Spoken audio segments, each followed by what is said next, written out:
Bwana awe nanyi.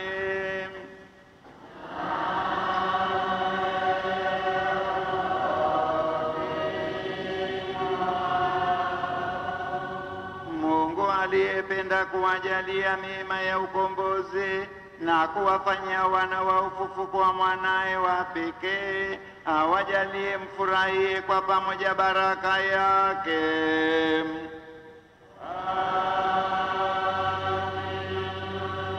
Naye aliyewajalia zawadi ya uhuru wa kudumu, awafanyie washiriki wa urithi wa uzima wa milele kwa kazi yake ya ukombozi.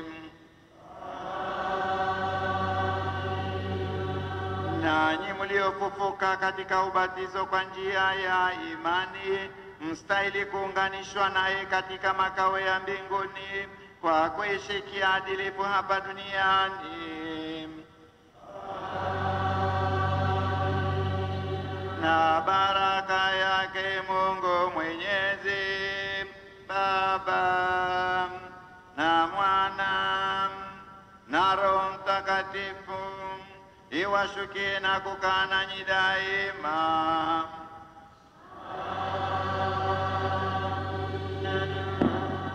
Nendeni na amani.